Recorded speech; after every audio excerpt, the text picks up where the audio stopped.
is Congressman Ernix Junicio. You have 10 minutes. Thank you, Mr. Chair. I might not take that long. Magandang gabi po.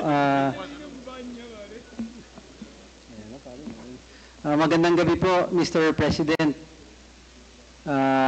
Kung maaari pong magtanong ako ng kaunting katanungan lang po sa inyo. Apo, Mr. President, alam ko po na talaga pong galit po kayo sa droga at marami naman pong kababayan natin na who agrees in the fight against drugs. Sobra po. Pero gusto ko lang pong malaman nung mga nakaraang taon po napapanood ko po yung paglaban nyo sa droga at marami pong mga sumasang-ayon na mga kababayan natin, including ako po, Your Honor. Mr. Chair, nakita ko po yung dedikasyon ng mga kapulisan natin. Sinasalang nila yung buhay po nila para sa paglaban ng illegal na droga. Meron lang po kasi ako, Mr. Chair, Sir, Mr. President, na bago po yung kaunti ng naging experience sa pong personal. Hanggang ngayon po, galit din po ako sa droga. Pero kung matatanong ko lang po, with all due respect, Mr. President, yung po bang, meron po bang mga kapulisan na nakarating po sa inyo na ng abuso po nung paglaban natin sa droga?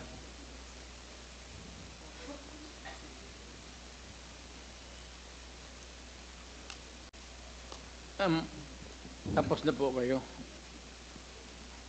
Mr. President, mayroon pong katanungan si Congressman Junicio. Pakiulit mo nga, Congressman Junicio. Opo, sorry po. Again, with all due respect po, Mr. President, gusto ko lang pong malaman na katulad po ninyo, ako po galit din po sa droga. Pero meron po bang mga kapulisan na nakarating po o mga reports na nakarating sa inyo nung kayo po ay Pangulo na nang abuso po dun sa laban sa illegal na droga?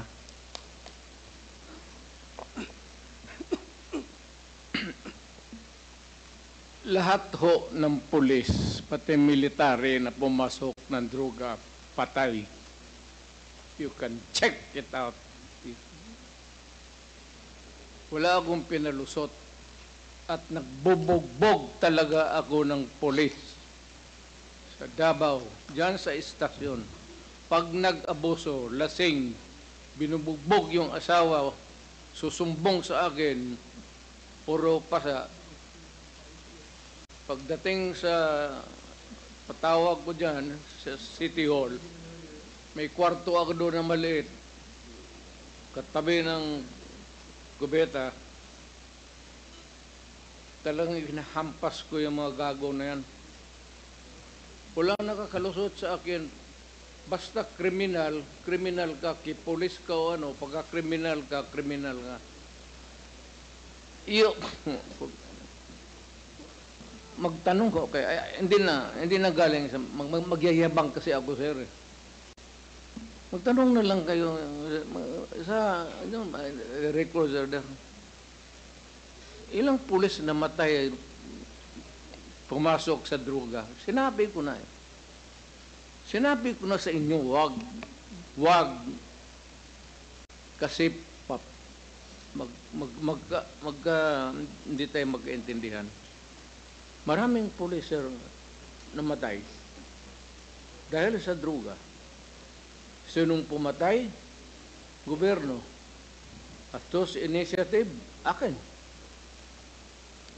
Ginoong Tagapangulo, Mr. Chair, Mr. President, yung rason lang po kung bakit ko natanong yon, with all due respect po, kasi meron po nagkaroon po ng isang insidente noong 2020. With all due respect po, Mr. President, hindi po dahil nakaupo ako dito bilang isang representante, nangyari po to nung pribado pa po ako.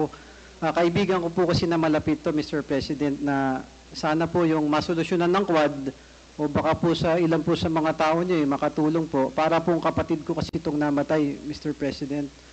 Ano po kasi, if I may read po yung istorya, ka-text ko po yung kuya niya na kaibigan ko po. Lumapit po yung pamilya Britannico sa inyo nung taong 2020 po.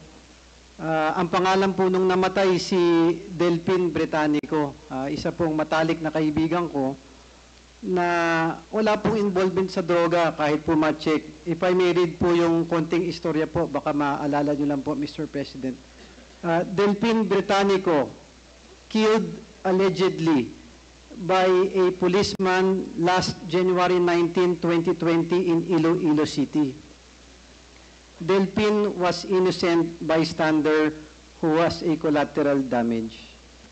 Delphine came across a policeman while he was parked outside this village after an alleged EJK operation hit with reward. Yun po kasi yung, hindi po sa akin galing yun, Mr. President. Yun po yung sinabi ng police na nagkaroon po kasi ng hearing. An alleged drug suspect po yung allegedly na inatake nila si Alain Muller. There were policemen implicated in this operation po, Mr. Chair.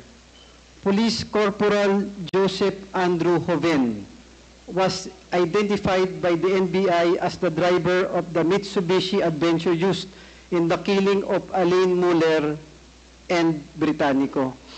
Mr. President, yung istorya po kasi nito, si Del Britannico po, naglabas lang po, nagmamotor po sa umaga. Paglabas niya po, may nakita po siyang sasakyan na hindi niya alam kung sino. Inaalis po yung mga sticker o nagpapalit ng anyo nung sasakyan. Bilang kaibigan ko, kilala ko po siya, nag-video po siya. Nakakita siguro ng something suspicious, nag-video. Ngayon nilapitan po siya nung sasakyan. Paglapit, anong binibidyo mo? Sagot po niya dahil suspicious kayo. Binaril po siya sa dibdib. Pagbaril, umabante po, akala patay na siya. Pinilit po ni Del, yung kaibigan ko, ibangon yung motor niya. Inatrasan pa po siya at binaril po muli. Allegedly ng mga pulis. Hoben is identified, mga colleagues niya po na kapulisan, Morante and Escorial, as the ones who shot Delphine dead in January 19, 2020. As well as pointed out officers who directed the EJK killings of Muller.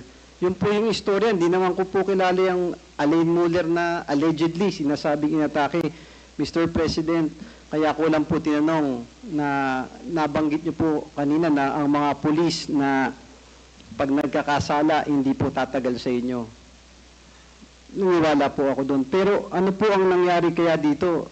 Sa Quad Committee, personal po sa akin to na para kong kapatid yung pinatay. Nakita po ni Del yung mga pulis na nakasibilyan sa labas ng Prime Village na barangay na Belitasan, La Paz, Iloilo City kung saan po siya nakatira.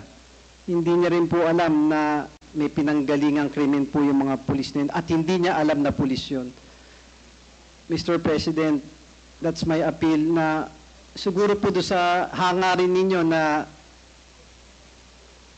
tapusin yung droga sa mabilis na panahon, wala pong masama doon. Ang nasa isip ko lamang po, baka yung ibang kapulisan natin na nag-abuso po, na ginamit na rin yung salita. Hindi po ako naniniwalang alam nyo na iuutos nyo patayin yung inosenteng kaibigan ko.